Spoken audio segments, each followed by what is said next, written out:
আজকের বিষয়টা পুরোটাই বাংলাদেশের উপর, কারণ আমি চাইছি বাংলাদেশের মধ্যে অবস্থিত সাধারণ মানুষ আরও একটু দুনিয়ার হালচাল জানুক, আরও একটু বেশি সচেতন হোক। চলুন এই বিষয়টা প্রথম থেকে শুরু করছি।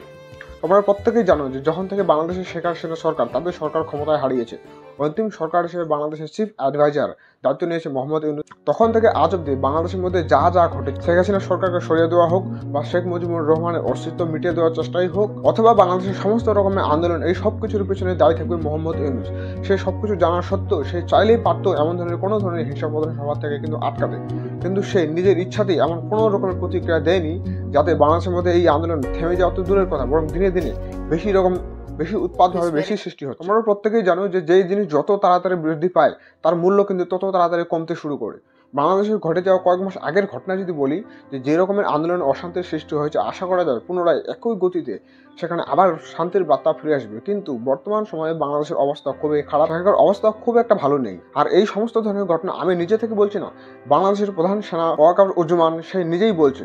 এমন যত ধরনের রাজনৈতিক দল আছে যারা বাংলাদেশের মধ্যে অবস্থিত থাকে, তারা নিজের থেকে ঠিক যদি না থাকে, একে অন্যকে দোষারোপ করা বাদ দিয়ে। আর এই সমস্ত ধরনের ঘটনা আমি নিজে থেকে বলছি, বাংলাদেশের আর্মির চিফ সেনাপ্রধান সে নিজেই এমন ধরনের কথা বলছে। ওয়াকারুজ্জামান সে বলছে বাংলাদেশের যত রকম রাজনৈতিক দল আছে তারা যদি নিজেরা ঠিক না থাকে, নিজেদের মধ্যে একে অন্যকে দোষারোপ করে, তাহলে একসময় বাংলাদেশের অশান্তির পরিমাণ আরো দিনে দিনে বেশি। আসল বিষয়টা হচ্ছে ওয়াকারুজ্জামান বাংলাদেশের সেনাপ্রধান গিয়েছিল পিলখানা হত্যাকাণ্ডের অনুষ্ঠান সূচিতে একটা বক্তব্য দেওয়ার জন্য। সেই হত্যাকাণ্ডের যারা জেল বন্দী হয়েছিল শেখ হাসিনা সরকার যাওয়ার পর, তাদেরকে সবাইকে জেল থেকে ছেড়ে দেওয়া অবস্থা। কারাগারের বাইরে কোন রাজনৈতিক দল চলছে, কে রাজনৈতিক ক্ষমতা থেকে ফিরে গেছে, কে রাজনৈতিক ক্ষমতা থেকে চলে গেছে, কে শাসক দল, কে বিরোধী দল, কারাগারের মধ্যে বন্দী থাকা আসামিদের এই সমস্ত বিষয়ে কোনো রকম সম্পর্ক থাকা উচিত নয়। কিন্তু পরিণামে কি হচ্ছে, এরকম পরিস্থিতিতে জেল বন্দী থাকা অপরাধীরা খুলেআম বাইরে ঘুরে বেড়াচ্ছে। এক্ষেত্রে বাংলাদেশের ভবিষ্যতে আরো বেশি বড় বিপদের সম্মুখীন হওয়ার একটা বড় সম্ভাবনা থাকে। বাংলাদেশের রাজনৈতিক দলে নিজেরাই একে অন্যকে কমজোর করার চেষ্টা করছে। এতে বাংলাদেশের পরিণতি কি হবে, তাদের রাজনৈতিক দল এই বিষয়ে কোনো চিন্তা ভাবনা তো দূরের কথা, সে শুধু নিজের সামর্থ্যের জন্য এই সমস্ত ধরনের কাজকে স্বীকৃতি দিচ্ছে।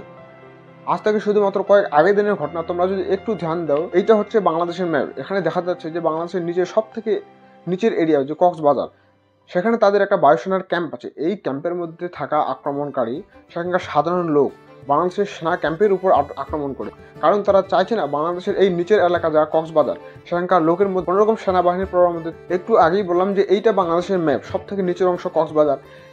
এর একটু দক্ষিণে গেলেই দেখা যাবে যে বাংলাদেশের পরেই মায়ানমার বর্ডার। এরপরে কিন্তু মায়ানমারের যে রাখাইন একটা রাজ্য আছে, সেই রাজ্যের পরে বাংলাদেশের কক্সবাজার একটা মাঝখানে বর্ডার একটা শেয়ার হয়। এই যে মায়ানমারের রাখাইন এলাকার লোক, মায়ানমারে যখন অশান্তি সৃষ্টি হয়, তারা সেখানকার লোক বাংলাদেশে সরান নেওয়ার জন্য এই কক্সবাজার এলাকায় বেশিরভাগই কিন্তু এসে বসবাস করে। এখন তারা মায়ানমার থেকে এসে বাংলাদেশের মধ্যে অবস্থিত হয়ে বাংলাদেশের এলাকায় আধিপত্যভাবে তারা নিজেকে এমনভাবে প্রতিষ্ঠান করছে, এখন তারা বাংলাদেশের এই বায়ুসেনার ক্যাম্পকে সেখান থেকে সরিয়ে দেওয়ার প্রস্তাব তারা দেখতে পাচ্ছে না, তাদেরকেই অ্যাটাক করার জন্য।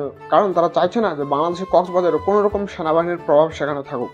আর এই সমস্ত বিষয়ে ঘটনা প্রধানমন্ত্রী শেখ হাসিনা সে আগে থেকেই জানতেন, তাই সে চিন্তা ভাবনা করে এখানে একটা এয়ারপোর্ট স্টেশন তৈরি করে, যাতে আগামী দিনে বাংলাদেশের এইসব এলাকায় কোনো রকম সমস্যা হলে তাদের থেকে মোকাবিলা করার জন্য এই এয়ারপোর্ট সেখানে কাজে লাগে। এখন তো বাংলাদেশের সরকার শেখ হাসিনা আর সেখানে নেই, পরিণামে বড় বড় হেডলাইন আসছে বিভিন্ন নিউজ মিডিয়ায় যে কক্সবাজারের সাধারণ লোক নাকি বাংলাদেশের বায়ুসেনা মানে কথা বায়ুসেনার এয়ারফোর্সের সেখানকার সাধারণ লোক তাদের উপর আক্রমণ। সাধারণ অবস্থায় বাংলাদেশের যারা সেনার তরফ থেকে আছে তাদের এইসব ঘটনা দেখে মানসিক দিক থেকে মনোবল কমজোর হয়ে পড়ে।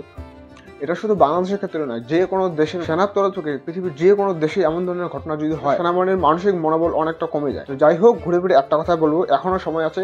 বাংলাদেশের সমস্ত লোক তোমরা শুধরে যাও, নাহলে ভবিষ্যতে তোমাদের পরিণাম খুব খারাপ হবে। বাকি এই বিষয়ে বাংলাদেশের লোক কত তাড়াতাড়ি সচেতন হবে সেটা আগামী সময়ে বোঝা যাবে। আশা করা যায় আমার পুরো বিষয়টা বোঝা গেছে। বাকি ভিডিওটা যদি ভালো লাগে লাইক, শেয়ার, সাবস্ক্রাইব অবশ্যই। জয় হিন্দ, আমি রাকেশ, আপনারা দেখছেন অল মিডিয়া অ্যানালিসিস। দেখা হচ্ছে পরের সেশনে, ততক্ষণে জয় ভারত।